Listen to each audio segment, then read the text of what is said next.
నా ప్రియమైన బిడ్డా, నా మాటలు జాగ్రత్తగా ఆలకించుము. నేను ఎన్నిసార్లు చెప్పినా నీవు అర్థం చేసుకోవడం లేదు. ఎందుకని? నేనంటే లెక్కలేదు, నేనంటే భయము భక్తి లేదు.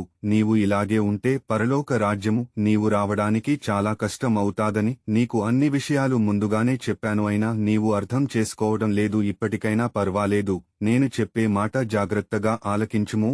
నీవు ఆదివారంగాని వాస దినాల్లోగాని సార్లు కూటాలకుగాని నీవు వచ్చినప్పుడు మరియు నా మందిరానికి వచ్చినప్పుడు నీ ప్రవర్తన ఎలా ఉందో ఎప్పుడైనా ఆలోచించావా?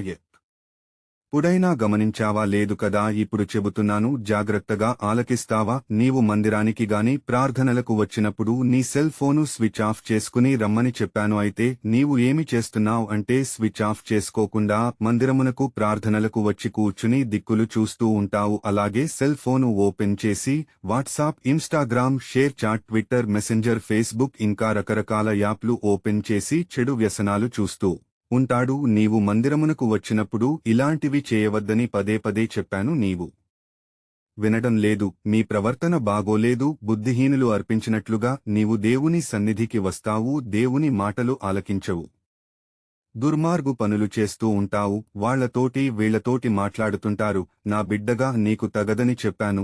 నీవు మారతావని, నీకు హృదయ పరివర్తన కలిగి జీవిస్తావని చూస్తున్నాను. అయినా నీలో మార్పు రాలేదు. ఇలా ఉంటే నీవు పరలోక రాజ్యమునకు రావు, నరకానికి వెడతావు. కాబట్టి ఇకనైనా మార్పు చెంది హృదయ పరివర్తన కలిగి బాగుపడతావని నేను మరొకసారి హెచ్చరిస్తున్నాను, గద్దిస్తున్నాను.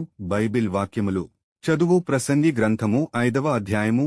నీవు దేవుని మందిరమునకు పోవునప్పుడు నీ ప్రవర్తన జాగ్రత్తగా చూసుకోనుము. బుద్ధిహీనులు అర్పించినట్లుగా బలి అర్పించుట కంటే సమీపించి ఆలకించుట శ్రేష్టము. వారు తెలియకయే దుర్మార్గపు పనులు చేయదు. నీవు నా మాటలు విన్న తర్వాత ఈ రోజు నుండి అయినా నీ మనసు మార్చుకుని హృదయ పరివర్తన చెంది దుర్మార్గు పనులు మానివేసి నీవు నాలో ఉంటే నేను నిన్ను ఆశీర్వదిస్తాను, దీవిస్తాను, నిన్ను పరలోకమున చేరుస్తాను.